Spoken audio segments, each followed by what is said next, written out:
High, আমি জেম্পি জিন্নাপাড়া থেকে সবাইকে শুভ সকাল। আমরা কি আজ যাব সাকা সামিট করতে, নাকি আমাদের এখানেই থেমে যেতে হবে? শেষ পর্যন্ত দেখুন, সব জানতে পারবেন। সাথে পুরো জিন্নাপাড়া ঘুরে এর সৌন্দর্য দেখেছি, যা আপনাদের সাথেও শেয়ার করব। আমাদের জীবনের প্রথম বুনো পাহাড় ভ্রমণের দ্বিতীয় দিনের গল্প নিয়ে হাজির হয়ে গেলাম এই সিরিজের তৃতীয় পর্বে।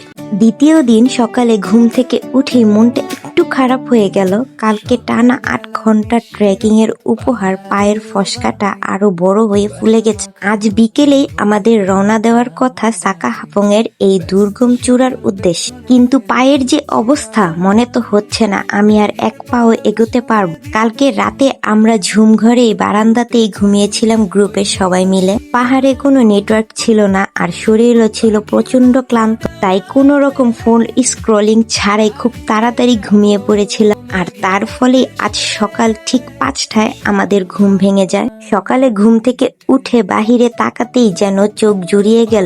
মাশাআল্লাহ, চারদিকে শুধু মেঘের খেলা। চোখের সামনে মেঘের এত সুন্দর রূপ আমি আগে কখনো দেখিনি। এক নিমিষেই আমার পায়ের সব ব্যথা আর শরীরের ক্লান্তি যেন উধাও হয়ে গেল। মুখে আর কোনো কথা আসছিল না, মন বলছিল শুধু এই মেঘের দিকেই তাকিয়ে থাকি। আমাদের ঝুমঘরটা এই পাড়ার সব থেকে উঁচুতে অবস্থিত ছিল, তাই উপর থেকে পুরো পাড়াটা খুব সুন্দরভাবে দেখা যাচ্ছিল। মেঘগুলো যেন পুরো পাহাড়কে তুলোর মতো মুড়িয়ে রেখেছিল।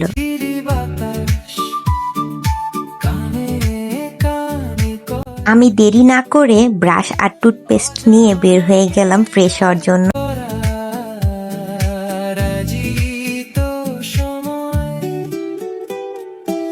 মেঘের মাঝে দাঁড়িয়ে এভাবে ব্রাশ করতে পারাটা যে কি দারুণ অনুভূতি, মনে হচ্ছে কোনো কাল্পনিক জগতে চলে এসেছি। কোথায় আছি, কি করছি, নাগরিক জীবনের সব ব্যস্ততা আর নেটওয়ার্কের দুনিয়া ভুলে শুধু এই নিখাত সুন্দর মুহূর্তটাকে উপভোগ করছি। আলহামদুলিল্লাহ।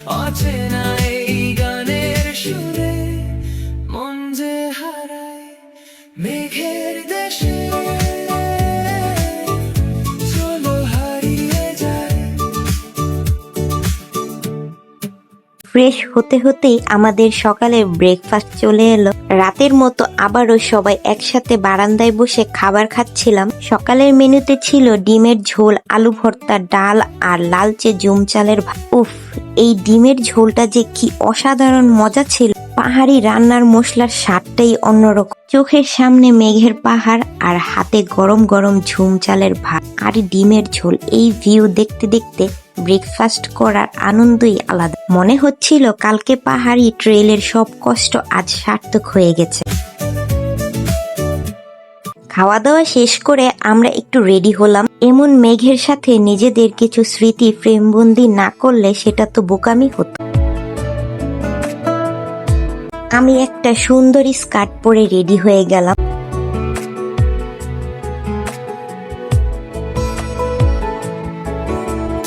আমাদের ঝুমঘরের ঠিক সাথেই একটা কাঠের তৈরি দোলনা ছিল।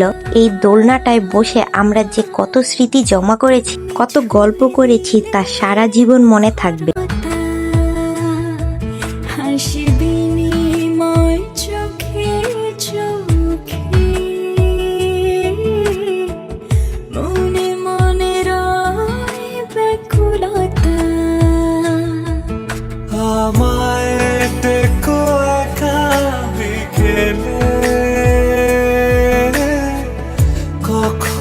কোনো ব্যথা পেলে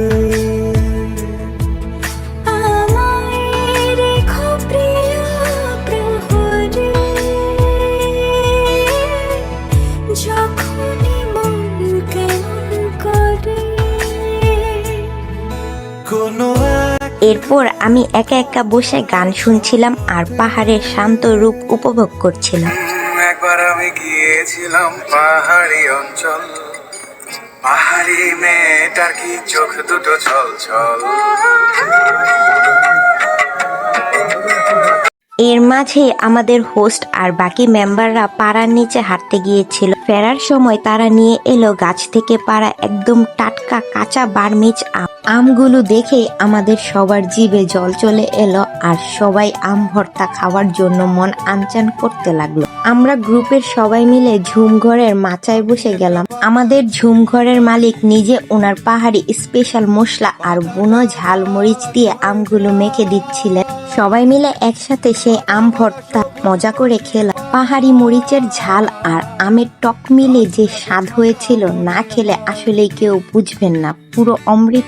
এখন গ্রুপের হোস্ট সবাইকে ডেকে সামনে বসিয়ে সাকা হাফং সামিটের রুট এবং ট্রেকিং এর বিবরণ দিচ্ছে। সবার মুখ চিন্তিত। সে বলল, কালকে আপনারা যেটুকু হেঁটেছেন, আজকে সাকা সামিটে তার চেয়ে অন্তত 4 গুণ বেশি হাঁটতে হবে। টানা 24 ঘন্টা ট্রেকিং করে আমাদের সাকা হাফং চূড়া সামিট করে আবার এই পাড়াতেই ব্যাক করতে হবে। শরীর ও মন শক্ত না রাখলে কিন্তু এটা সম্ভব না। টানা 24 ঘন্টা ট্রেকিং এর কথা শুনে তো আমার হাত পা ঠান্ডা হয়ে গেল। ফসকা পোড়া পা নিয়ে আমার পক্ষে কোনোভাবেই যাওয়া সম্ভব ছিল না। আমি সৌরভকে বললাম, তুমি রমজানের সাথে চলে যাও, আমার জন্য তোমার সামিট মিস করার দরকার নেই। কিন্তু সৌরভ আমাকে এই দুর্গম পাহাড়ে একা রেখে কোনোভাবেই যেতে রাজি হলো না। শেষ পর্যন্ত আমি, সৌরভ আর আমাদের গ্রুপের আরো কয়েকজন মেম্বার সাকা না যাওয়ার কঠিন সিদ্ধান্তটা নিলাম। মনে প্রচন্ড কষ্ট লাগছিল যে এত দূর এসেও আমাদের বাংলাদেশের সর্বোচ্চ চূড়ায় পা রাখতে পারলাম না। তার চেয়েও বড় কষ্ট ছিল শুধু আমার কারণে সৌরভেরও সাকা হাফং জয় করা হলো না।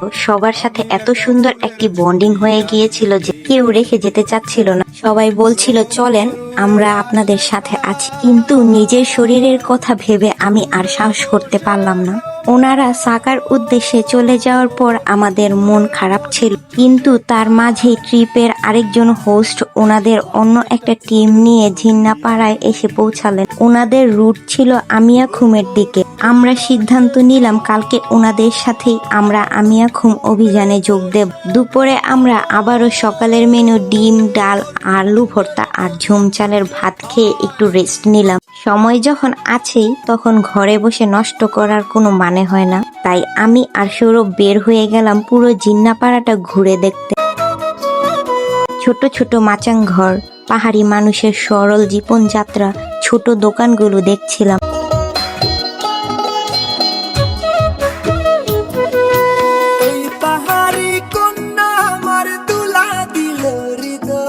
পাহাড়ি ছোট দোকান থেকে গরম চা খেলাম আর গাছ থেকে পেরে নিলাম তাজা আম। তাকে দেখে প্রেমের হাওয়া যায় রে বয়ে বয়ে, তাকে দেখে প্রেমের হাওয়া যায় রে বয়ে বয়ে। ওই পাহাড়ি কন্যা আমার দুলা দিল হৃদয়ে। হাঁটতে হাঁটতে আমরা পাড়ার স্কুল মাঠে গেলাম। সেখানে দেখলাম কিছু পাহাড়ি বাচ্চা চিকন বাঁশ দিয়ে এক ধরনের খেলনা বন্দুক বানিয়ে খেলছে। জিনিসটা খুব ইন্টারেস্টিং ছিল, তাই আমি আর সৌরভ ওদের থেকে নিয়ে এটা ফুটালাম। কি দারুণ শব্দ হয়।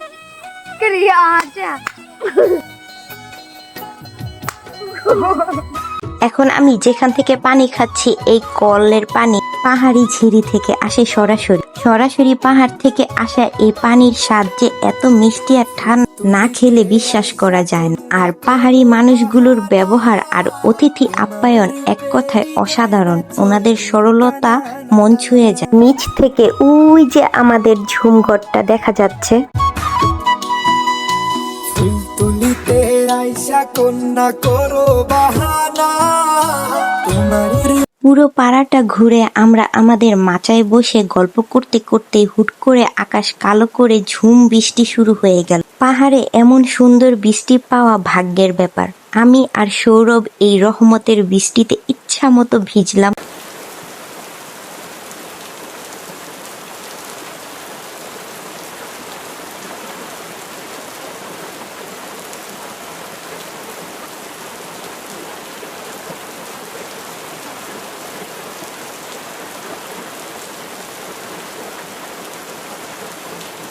বৃষ্টিতে ভিজতে ভিজতে মনে হচ্ছিল সাকা হাফং না যেতে পারার সব কষ্ট এই বৃষ্টিতে যেন ধুয়ে গেল। জীবনে আর কি লাগে। বৃষ্টিতে ভিজার পর সন্ধ্যায় ঝুমঘরের বারান্দায় বসে আমরা দুজনে কাপ নুডলস খেলাম আর গরম গরম চায়ের চুমুক দিলাম। বাহিরে তখনও হালকা বৃষ্টি পড়ছিল।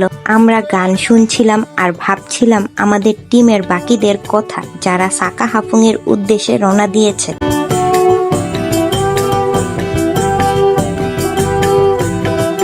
ওনারা সাকা হাফং যাওয়ার পথে কি পরিমাণ কষ্ট আর যুদ্ধ করেছে তা ওনাদের এই ভিডিও ক্লিপগুলো দেখলেই বুঝতে পারবেন। পানি, পাহাড়, খাড়া ট্রেল আর পিচ্ছিল পাথর পাড়ি দিয়ে ওনারা কালকে সকালে সামিট করবে। আমার এই অল্প সময়ের দেবর হয়ে যাওয়া ভাইয়ারা আমাদের মিস করে চূড়া থেকে একটা সুন্দর ভিডিও বানিয়েছে, দেখুন।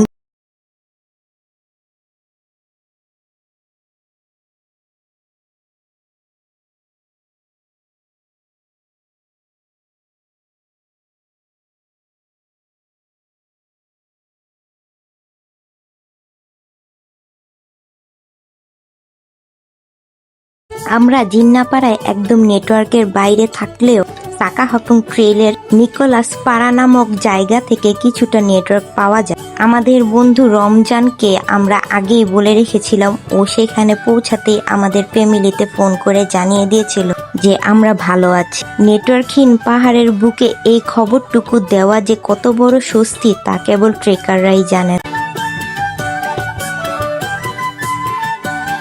বৃষ্টি থামার পর আস্তে আস্তে আকাশ একদম পরিষ্কার হয়ে গেল, আর আমাদের চমকে দিয়ে আকাশ দেখা দিল এক বিশাল পরিপূর্ণ চাঁদ। সেই রাতে পুরো পূর্ণিমা ছিল, চাঁদের আলোয় পাহাড়ে সেই রূপ ভাষায় প্রকাশ করার মতো নয়। আমরা ট্রিপের সবাই মিলে ঝুমঘরের মাচায় বসে গেলাম। গান, আড্ডা আর অফুরন্ত হাসিতে রাতটা মুখরিত হয়ে উঠেছিল। আর আমার পাশে তো আমার সব সময়ের সঙ্গী সৌরভ ছিলই। এই সুন্দর মুহূর্তগুলো এখন খুব মিস করি। আড্ডা শেষে রাতে আমাদের দেওয়া হলো পাহাড়ি মুরগি কষা, ডাল আর আলু ভর্তা। পেট পুড়ে খেয়ে আমরা তাড়াতাড়ি ঘুমিয়ে পড়লাম, কারণ পরের দিন সকালে আমাদের শুরু হবে আরেক নতুন অ্যাডভেঞ্চার। পরের দিন আমরা যাব রোমাঞ্চকর দেবতা পাহাড় পাড়ি দিয়ে আমিয়াখুম, ভেলাখুম আর 7 ভাই খুমের সেই জাদুকরি রূপ দেখতে। সাকা মিস হলেও খুমের রাজ্য আমাদের কিভাবে বরণ করলো তা দেখতে হলে চোখ রাখুন আমার পেজে আগামী 4র্থ পর্বে। Stay tune. আল্লাহ হাফেজ।